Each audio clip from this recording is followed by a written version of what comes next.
Shalom dan salam sejahtera jemaat Tuhan, apa kabar semua? Kita sangat bersyukur karena pada pagi hari ini kita bisa bersama-sama memuji dan menyembah Tuhan. Amin. Itu karena anugerah dan kebaikan Tuhan dalam kehidupan saudara dan saya, sehingga pada pagi hari ini kita bisa mengikuti ibadah secara online. Buat teman-teman kita yang pertama kali dan mengikuti live ini, saya mengalu-alukan saudara dan saya berharap supaya kita tetap bersama-sama untuk mendengarkan firman Tuhan. Amin saudaraku. Haleluya. Dan saya juga ingin mendorong kepada setiap jemaat, jangan lupa di like ataupun di share video ini untuk memberkati orang-orang yang ada di dalam rekan-rekan kita di dalam Facebook. Amin. Haleluya. Dan mari kita persiapkan hati kita sebelum kita mendengarkan firman Tuhan, kita mau memberi yang terbaik. Amin. Katakan kiri kanan saudara, beri yang terbaik. Haleluya. Mari saudaraku kita siapkan hati kita. Saya akan berdoa untuk pemberian kita dan juga firman Tuhan pada pagi hari ini. Mari kita berdoa. Bapa kami dalam kerajaan sorga, kami sangat bersyukur buat pada pagi hari ini kami Engkau lawat Tuhan, Engkau telah menyatakan hadirat-Mu kepada kami, di mana kami datang menyembah bersama-sama dengan keluarga kami, dan kami sangat berterima kasih dan sangat-sangat bersyukur.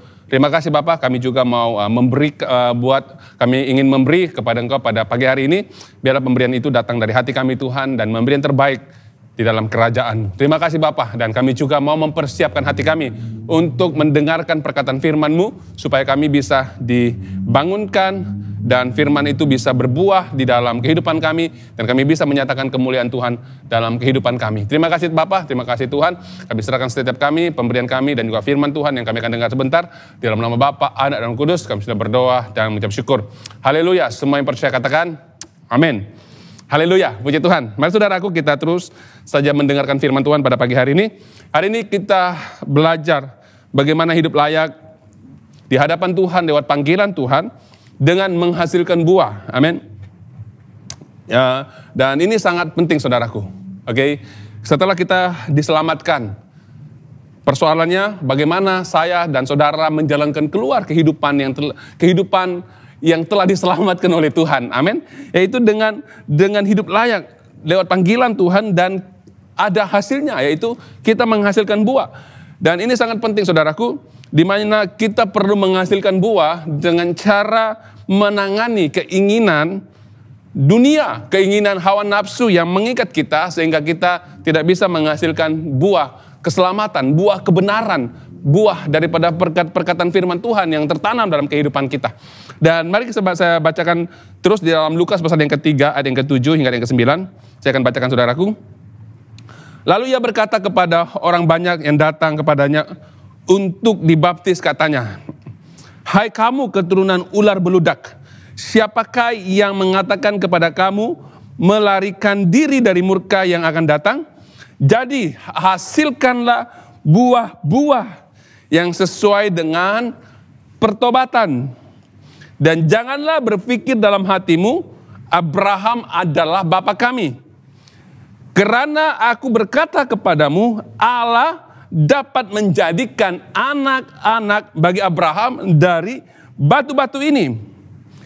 Kapak sudah tersedia pada akar pohon, dan setiap pohon yang tidak menghasilkan buah yang baik akan ditebang dan dibuang ke dalam api." Ini apa yang dibicarakan Yohanes Pembaptis dan mencabar orang-orang di situ untuk mereka menghasilkan buah sesuai dengan pertobatan mereka.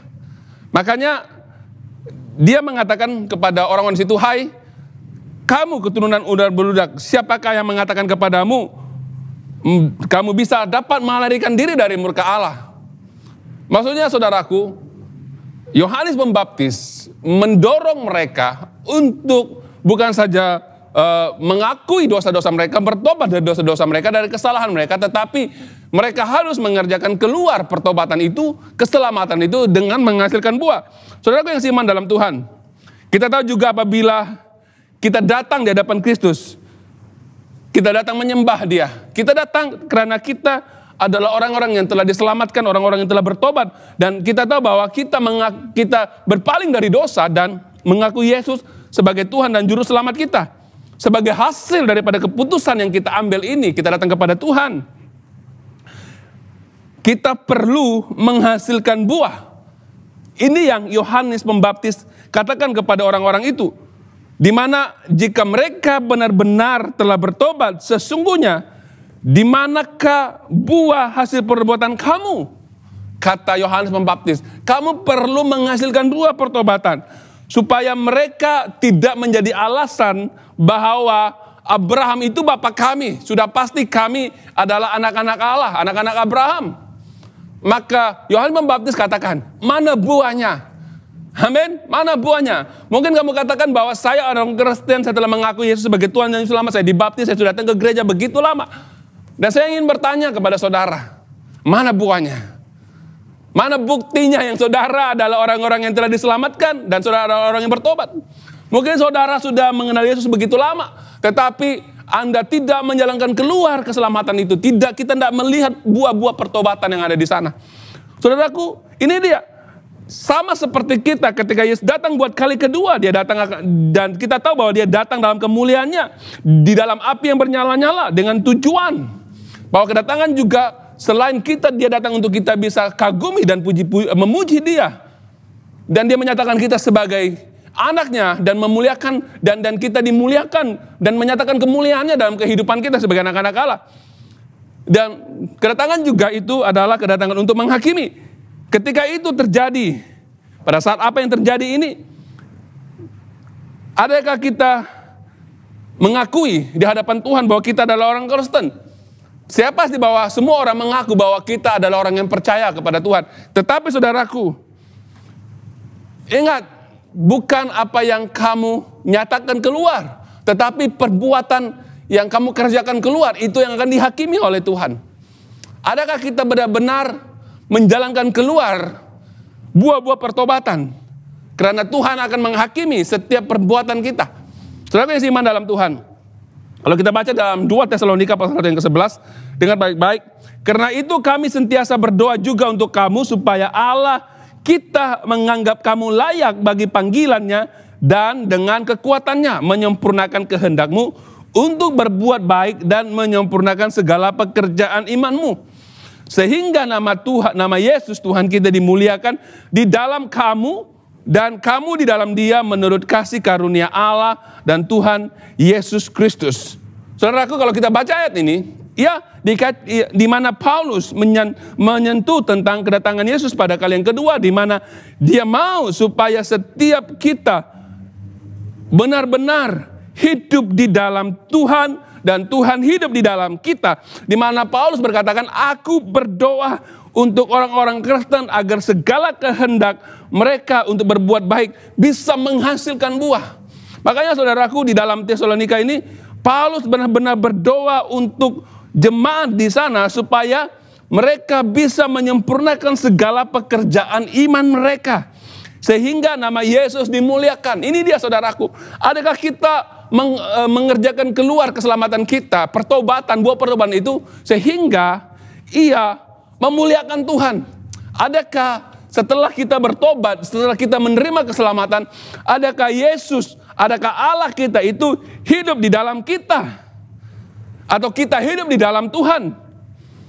Di mana menurut kasih karunia Allah, Dia dimuliakan di dalam kita, di dalam kamu, dan kamu di dalam Dia. Ini dia saudaraku. Jadi ayat ini menyentuh dan mendorong kita untuk kita benar-benar bagaimana menjalankan kehidupan yang sudah diselamatkan. Dan jangan menjalani kehidupan ini dengan cuai, dengan sembrono, dengan tidak peduli akan kehidupan saudara. Walaupun saudara mungkin mengatakan bahwa cukuplah saya sudah ke gereja, cukuplah saya sudah bertobat, cukuplah saya sudah dibaptis, cukuplah saya orang Kristen, cukuplah saya ada kelompok sel, cukuplah saya melayani. Tetapi kalau saudara tidak peduli bagaimana menghasilkan buah pertobatan, saudara sembrono, saya percaya bahwa saudara tidak mengerti keselamatan yang sepenuhnya. Makanya saudaraku, kita perlu tahu bahwa menghasilkan buah itu sangat-sangat penting. Makanya Rasul Paulus berdoa dengan orang-orang Kristen pada waktu itu agar mereka menghasilkan buah-buah yang baik. Dan juga kalau kita lihat Yohanes Pembaptis juga menyentuh hal ini dengan berkata, setiap pohon yang tidak menghasilkan buah yang baik akan ditebang dan dibuang ke dalam api. Makanya saudaraku, kita berharap bahwa ayat-ayat yang kita baca ini cukup memperjelaskan kepada kita semua di mana betapa pentingnya kita menghasilkan buah. Supaya kita bisa melakukannya dengan kekuatan Allah yang ada dalam kehidupan kita. Maka saudaraku, ini dia menghasilkan buah yang sangat-sangat penting untuk kita. Tapi pada pagi hari ini saudaraku, saya akan berbicara tentang buah kejahatan. Ada buah kejahatan, ada buah yang baik. Dan buah kejahatan ini juga bisa dihasilkan dan dikerjakan keluar oleh orang-orang Kristen. Saya berbicara tentang orang-orang Kristen. Bagaimana mereka menghasilkan buah yang tidak baik di dalam rumah Tuhan, di dalam keluarga, dan pekerjaan, sehingga mereka akan menantikan penghukuman, penghakiman Tuhan yang akan datang. Saya akan bacakan saudaraku dalam Yakobus pasal 1 ayat yang keempat. Yakobus pasal 1 yang keempat. Dari manakah datangnya sengketa dan pertengkaran di antara kamu? Bukankah datangnya dari hawa nafsu yang saling berjuang di dalam tubuhmu? Kamu mengingini sesuatu, tetapi kamu tidak memperolehnya. Lalu kamu membunuh, kamu iri hati, tetapi kamu tidak mencapai tujuanmu. Lalu kamu bertengkar dan kamu berkelahi, kamu tidak memperoleh apa-apa karena kamu tidak berdoa. Atau kamu berdoa juga, tetapi kamu tidak menerima apa-apa. Karena kamu salah berdoa, sebab yang kamu minta itu hendak kamu habiskan untuk memuaskan nafsumu. Hai, kamu orang-orang yang tidak setia. Tidakkah kamu tahu bahwa persahabatan dengan dunia adalah permusuhan dengan Allah? Jadi barang siapa hendak menjadi sahabat dunia, ia menjadikan dirinya musuh Allah. Saudara yang seiman dalam Tuhan, dalam ayat yang kita baca tadi, Yakobus menulis hal ini kepada orang-orang Kristen. Kita anak-anak Allah harus menghasilkan buah baik untuk Tuhan. Tetapi persoalannya, kenapa masih ada di antara kita orang-orang Kristen yang suka bersengketa, suka bergaduh, suka bertengkar, ada yang membunuh, ada juga membunuh hubungan komunikasi dengan orang lain, dengan teman-teman. Mereka tidak mau menegur, mereka membunuh persahabatan mereka dengan membenci teman-temannya, saudaraku. Kita menghancurkan satu sama dengan yang lain, sehingga membuat gereja tidak bisa bertumbuh. Ini dia buah yang jahat yang kita hasilkan. Jadi saudaraku, buah kejahatan itu terhasil, kalau kita baca tadi, terhasil dari keinginan diri dalam hati kita. Jadi buah kejahatan itu terhasil daripada keinginan mau memenuhi keperluan dalaman saudara dan saya. Makanya saudaraku, kejahatan itu datang dari keinginan apa yang kita perlukan dalam hati kita, dalam hidup kita. Seperti yang kita bacakan tadi. Di mana bukankah datangnya dari hawa nafsu yang saling berjuang di dalam tubuhmu? Ya saudaraku, kita menginginkan sesuatu itu tidak salah. Namun jika kita tidak mendapatkannya, seringkali kita menggunakan cara lain. Kita menggunakan cara dunia supaya sehingga kita seringkali menyalahkan orang lain, orang-orang yang dalam gereja, orang-orang Kristen sesama kita, sehingga kita sendiri membuat pertelingkahan dengan tujuan supaya saudara mendapatkan apa yang saudara ingini dari orang lain. Makanya saudaraku, ini dia. Biasanya keinginan dalaman manusia itu berkaitan dengan penerimaan. Mereka mau diterima, kalau mereka tidak diterima, mereka mula bersengketa, mereka mula bergaduh, mereka mula saling saling melemahkan satu dengan yang lain, saling memburukan, saling memfitnah, saudaraku. Mereka mau diterima, mereka mau dikasihi, mereka mau diakui kewujudan mereka. Mereka juga mau dikenal dan kepentingan mereka juga harus dinyatakan, dan juga mereka mau merasa selamat. Semuanya ini saudaraku tidak salah, tetapi sometimes kadang-kala kita mau hal ini yang kita mau dapatkan, kita menggunakan cara dunia sehingga menghasilkan pertengkaran. Makanya saudaraku, sebab itulah Alkitab mengatakan kita harus berdoa dan meminta kepada Tuhan untuk memenuhi keinginan dan keperluan dalaman kita. Bukan menggunakan cara yang salah bagi memenuhi keinginan kita. Dengan mencari orang-orang di sekeliling kita. Dengan menggunakan cara dan kekuatan kita sendiri. Untuk menimbulkan masalah. Itu masalah, saudaraku. Jadi kadang-kala kita mau keinginan kita dipenuhi. Dan ketika keinginan kita tidak dipenuhi. Kita mulai mencari masalah dengan orang lain. Makanya saudaraku, untuk keinginan kita diterima.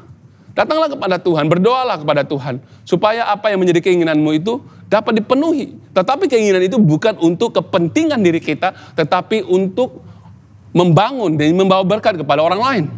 Maka saudaraku, meminta kepada Tuhan dengan keinginan, jangan meminta kepada Tuhan dengan keinginan motif yang salah. Makanya doa kita tidak pernah terjawab, saudaraku. Alkitab berkata, untuk kita memenuhi keinginan kita, kita perlu meminta kepada Tuhan. Namun saat kita meminta kepada Tuhan dan doa kita tidak terjawab, bukan permintaan atau doa kamu yang salah, tetapi motif di sebalik permintaan kamu itu yang salah. Kita berdoa untuk memenuhi keinginan kita, tetapi keinginan kita itu tidak terpenuhi. Tuhan berkata, bukan doamu yang salah, tetapi tujuanmu itu yang salah.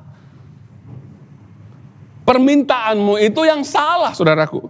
Yang Yakobus 4 mengatakan, Yakobus 4 ayat 3 mengatakan, atau kamu berdoa juga tetapi kamu tidak menerima apa-apa karena kamu salah berdoa, sebab yang kamu minta itu hendak kamu habiskan untuk memuaskan hawa nafsu. Jadi dengar sini saudaraku, doa kita tidak terjawab untuk memenuhi keinginan kita, karena kita salah berdoa.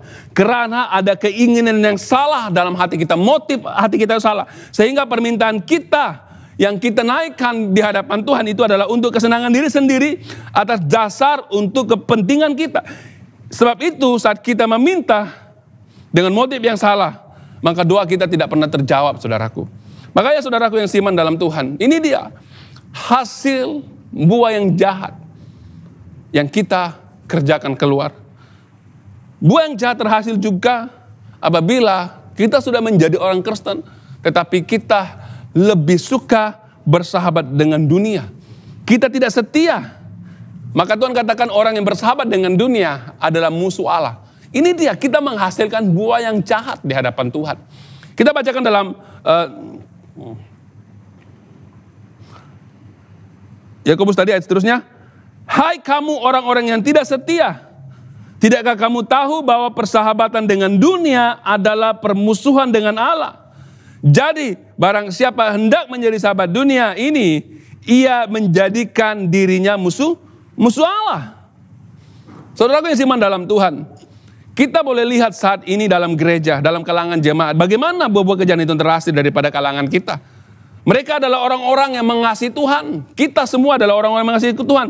Tetapi saat mereka ingin memenuhi keperluan mereka, mereka tidak datang kepada Allah dengan hati yang tulus untuk meminta agar keperluan mereka dipenuhi. Tetapi mereka menggunakan cara dunia untuk memenuhi keperluan mereka. Ini juga bisa membuat kita menghasilkan buah kejahatan. Karena orang-orang dunia memenuhi keperluan dalaman ini dengan cara dunia. Orang dunia juga memenuhi keinginan nafsu mereka dengan mengumpul lebih banyak harta benda untuk mereka. Mereka berusaha keras mencapai kejayaan sehingga mereka mau diakui, mereka bangga dengan apa yang mereka miliki, dengan status yang mereka miliki, lewat posisi, jawatan yang mereka miliki. Jadi benda-benda ini semua saudaraku tidak salah, ya sangat baik.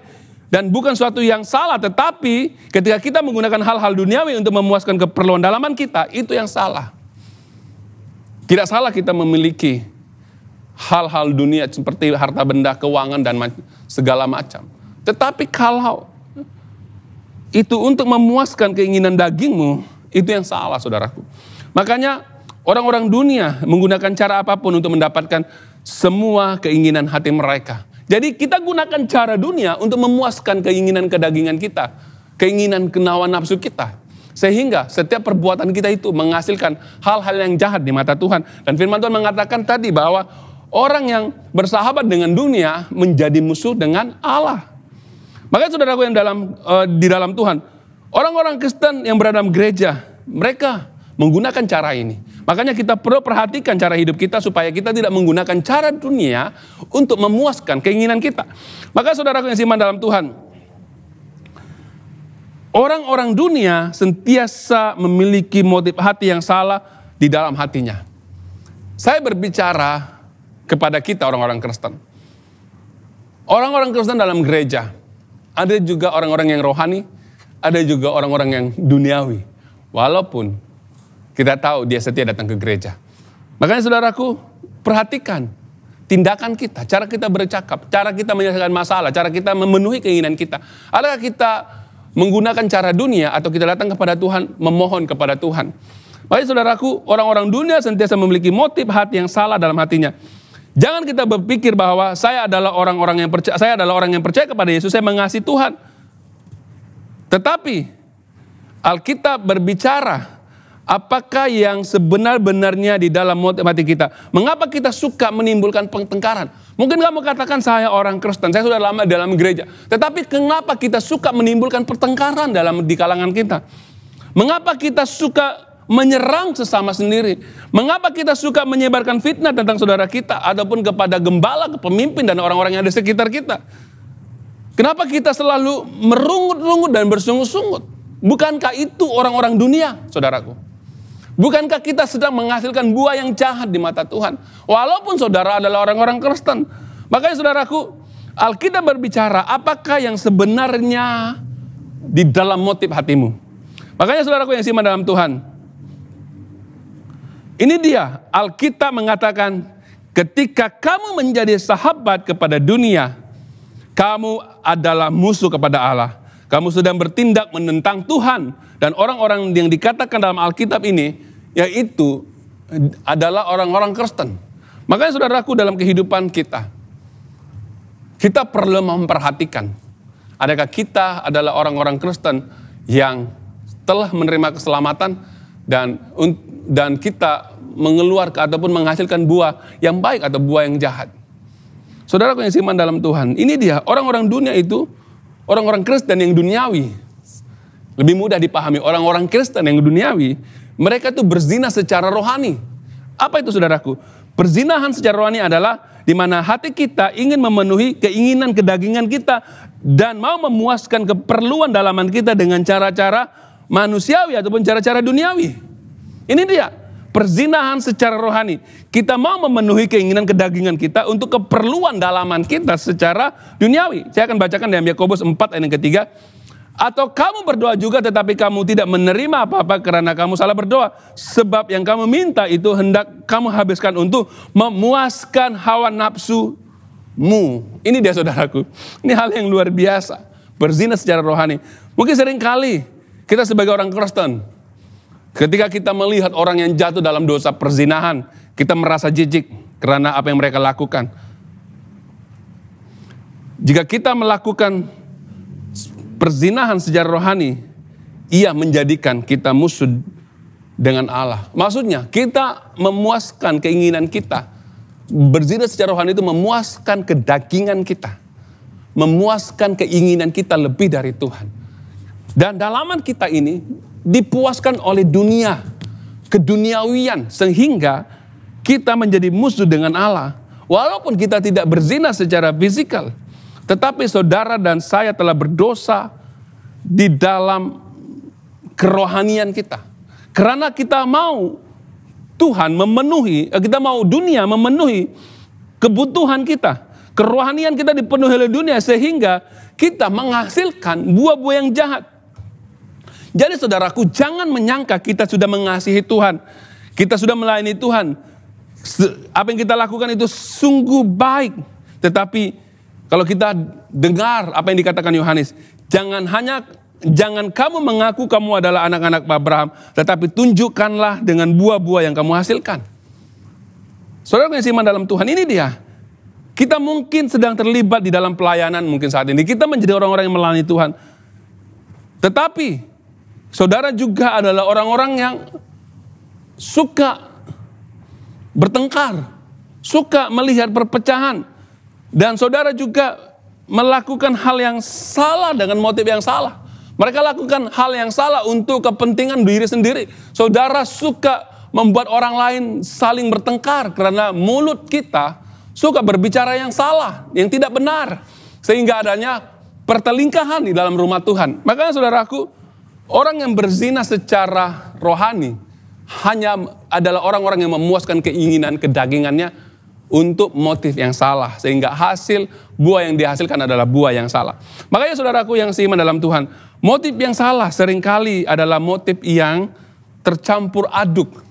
Maksudnya apa saudaraku? Kita mengasihi Tuhan, benar. Tetapi pada masa yang sama kita juga mengasihi dunia. Kita mengasihi Tuhan, tetapi pada masa yang sama kita mengasihi keinginan kedagingan kita. Kita mengasihi Tuhan, pada masa yang sama kita mengasihi diri kita sendiri. Ini adalah motif yang tercampur. Jadi kita perlu benar-benar selidiki dan nilai hati kita. Adakah motif kita itu tercampur dengan motif yang salah, motif yang benar tercampur dengan motif yang salah di dalam kita mengiringi Tuhan, di dalam kita mengerjakan keluar keselamatan kita. Saudara yang seiman dalam Tuhan, oleh itu mari untuk kita mau menyucikan motif yang salah dalam hati kita, kita perlu datang di hadapan Tuhan, kita perlu mengakui segala dosa kita, kita perlu datang kepada Tuhan dan mendengarkan perkataan Tuhan supaya Ia boleh menyucikan hati dan pemikiran kita, supaya kita tidak menipu diri sendiri. Makanya saudaraku, walaupun kita melayani, kita memberi yang terbaik, banyak perkara yang kita buat untuk gereja, kita berkorban, bersemangat untuk Tuhan. Tetapi semuanya itu menjadi sia-sia jika motif kita salah. Dan Tuhan akan menghakimi jauh di dalam hati kita. Amin saudaraku. Jadi ini dia saudaraku. Kita menghasilkan buah yang jahat. Karena kita menimbulkan konflik terhadap orang lain. Memiliki keinginan duniawi ini juga membuat kita memiliki konflik dengan orang lain di dalam gereja. Di mana kita suka bertengkar lidah, persengketaan. Sehingga kita mau seringkali membuktikan kita benar, orang lain salah.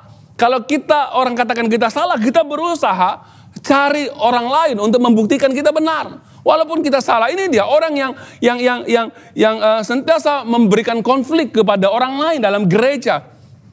Orang ini adalah orang-orang yang menghasilkan buah yang jahat. Mereka suka bertekak lidah, berbicara untuk membenarkan diri mereka. Mereka suka bergaduh. Saudaraku yang seiman dalam Tuhan, pada saat ada pergaduhan, ada rasa tidak puas hati antara satu dengan yang lain.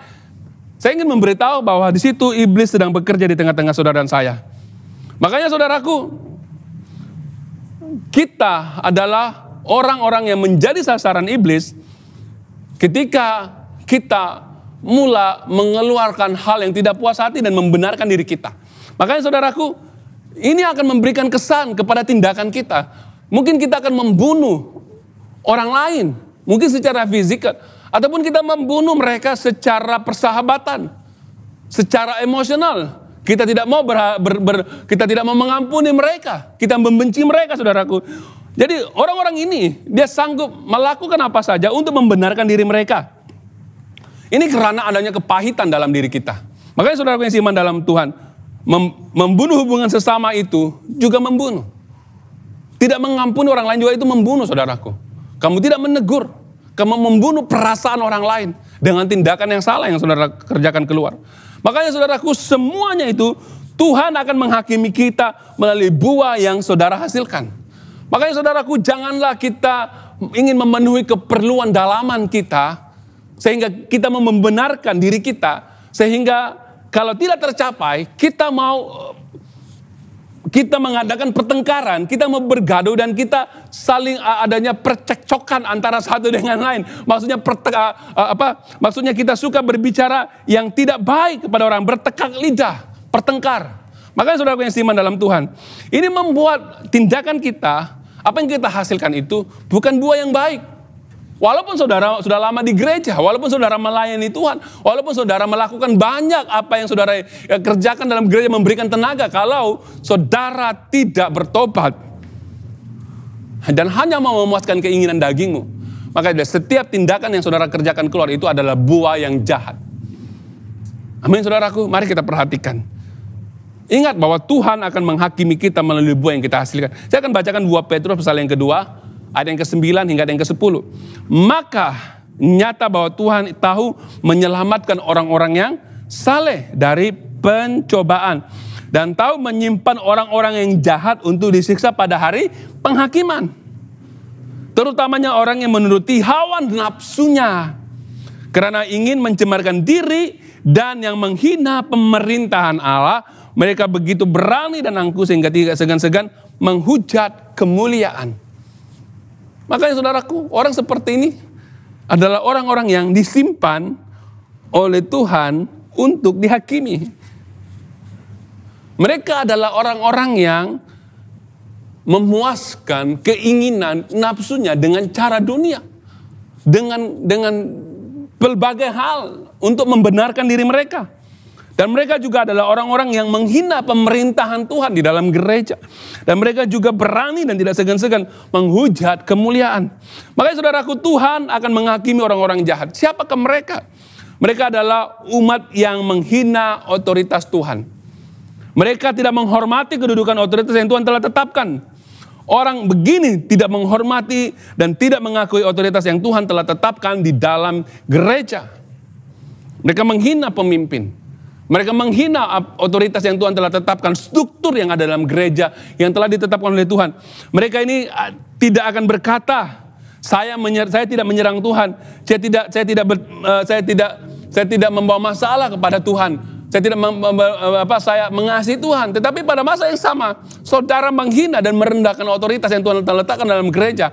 Makanya saudaraku, firman Tuhan mengatakan mereka adalah orang-orang yang angkuh sehingga tidak segan-segan menghujat kemuliaan. Amin saudaraku. Jadi ini dia, kita perlu sadar bahwa untuk melakukan apa yang diingini oleh Tuhan adalah dengan tunduk kepada otoritas yang telah Tuhan tetapkan di dalam gereja, amin, di dalam kelompok sel, di dalam pelayanan kita. Makanya saudaraku, ini dia, orang-orang seperti ini, Tuhan mengatakan bahwa Tuhan tahu menyimpan orang-orang yang saleh, dan Tuhan juga tahu menyimpan orang-orang yang harus dihukum. Karena orang-orang yang harus dihukum ini adalah orang yang mau memuaskan keinginan kedagingan mereka dan menghujat kemuliaan Tuhan. Makanya saudaraku, mereka adalah orang-orang yang mengikuti keinginan cemar dan duniawi. Mereka bersikap bercelah, mereka bersikap sombong, kata firman Tuhan. Mereka menganggap diri benar, mereka hanya mau orang lain mengikuti perkataan mereka. Mereka sombong, saudaraku. Orang-orang ini adalah orang-orang yang ingin memuaskan keinginan nafsu mereka. Orang-orang ini merasakan bahwa mereka harus dihormati. Mereka angkuh, mereka mau hanya perkataannya diikut oleh orang lain. Makanya saudaraku yang simak dalam Tuhan, mari kita selidiki hati kita. Dan kita mesti mengerti bahwa kita harus berhati-hati dan berjaga-jaga dengan kehidupan kita. Adakah kita seorang yang angkuh dan sombong di dalam rumah Tuhan? Dan kita tidak segan-segan menghujat otoritas, menghujat kemuliaan Tuhan. Makanya saudaraku, kita perlu menjadi orang Kristen yang benar-benar mau tunduk di bawah otoritas, yang mau didisiplinkan oleh perkataan firman Tuhan. Kalau kita pernah mendengar firman Tuhan, di mana malaikat juga tahu bagaimana dia bekerja tunduk kepada otoritas. Amin saudaraku, sebab itu Tuhan berkata, kalau kita mengikuti keinginan daging kita bermusuhan dan menentang Allah. Amin saudaraku, oleh itu, dan Tuhan berkata juga bahwa Tuhan akan menyimpan orang-orang jahat untuk disiksa pada hari penghakiman. Dan Tuhan akan menyelamatkan orang-orang saleh daripada uji pencobaan yang ada. Amin saudaraku. Makanya mari kita menyelidiki hati kita. Kalau kita ingin memuaskan keinginan daging kita, dan kita mau diakui, dan kita adalah orang-orang yang selalu membawa pertengkaran, percekcokan, orang-orang yang selalu bertengkar, yang selalu menjadi batu api di antara jemaat, sehingganya adanya perpecahan, saudaraku. Saudara sedang menghasilkan buah yang jahat. Makanya saudaraku, setiap apa yang kita hasilkan, sama ada buah yang baik atau buah yang jahat, itu akan dihakimi oleh Tuhan. Tapi pada waktu ini kita berbicara tentang orang yang menghasilkan buah yang jahat lewat orang-orang yang ingin memuaskan kedagingan mereka, memuaskan apa yang ada dalam hati mereka. Amin saudaraku, mari kita belajar, kita menyelidiki hati kita. Adakah kita benar-benar mengasihi Tuhan? Adakah kita mau belajar menilai di dalam hati kita apa yang ada dalam hati kita? Adakah kita benar-benar menjadi orang Kristen yang benar-benar mengasihi Tuhan dan melakukan keinginan Tuhan dalam kehidupan kita? Makanya saudaraku, mari kita harus bangkit menjalankan keluar panggilan kita di dalam Tuhan. Jaga hati kita, jaga keinginan kita. Jangan ada motif yang salah sehingga kita menghasilkan buah yang jahat dan memberi kesan kepada gereja. Mari kita berdoa. Bapa kami dalam kerajaan sorga, kami sangat bersyukur Tuhan buat firman-Mu pada pagi hari ini. Engkau mengingatkan kami untuk kami bisa menilai jauh ke dalam hati kami. Adakah kami memiliki niat hati yang jahat, motif yang salah di dalam kehidupan kami, dalam kami mengiringi Tuhan, di dalam kami melakukan pekerjaan pelayanan kami. Tuhan, kami berdoa supaya perkataan firman-Mu, Roh Kudus terus berbicara dalam hati kami, pemikiran kami, supaya hati dan pemikiran kami dikuduskan, supaya kami bisa memiliki pemikiran dan keinginan Tuhan dalam kehidupan kami. Tuhan, kami mau menjadi orang-orang yang melakukan pekerjaan pelayanan, menghasilkan buah-buah pertobatan Tuhan. Dan kami tahu bahwa kami juga sering menghasilkan buah-buah yang jahat Tuhan tanpa kami sadari. Ampuni kami Tuhan. Kami mau melangkah dengan visi yang baru, dengan keinginan yang benar-benar mengikuti keinginan Tuhan. Sehingga Tuhan kami menjadi orang-orang yang luar biasa dan menghasilkan buah-buah pertobatan. Terima kasih Bapak, terima kasih Roh Kudus. Berkati setiap umat-Mu yang ada pada pagi hari ini. Hamba-Mu juga berdoa yang sakit Tuhan, Engkau sembuhkan di dalam nama Tuhan Yesus. Yang lemah, Engkau berikan kekuatan. Yang susah hati Tuhan, Engkau datang, Engkau berikan penghiburan buat mereka juga yang berduka. Tuhan, Engkau penghiburan-Mu lah yang memberikan semangat pemulihan di dalam hati mereka. Terima kasih Bapak, terima kasih Roh Kudus. Kami ucap syukur buat firman-Mu dan juga ibadah kami pada pagi hari ini. Berkati setiap umat-Mu, berkati mereka yang melihat live ini Tuhan. Terima kasih, semuanya adalah untuk kemuliaan nama-Mu di sorga. Dalam nama Bapa, Anak, dan Roh Kudus, kami sudah berdoa dan bersyukur. Haleluya. Semua yang percaya katakan, amin. Amin. Terima kasih, Tuhan Yesus memberkati.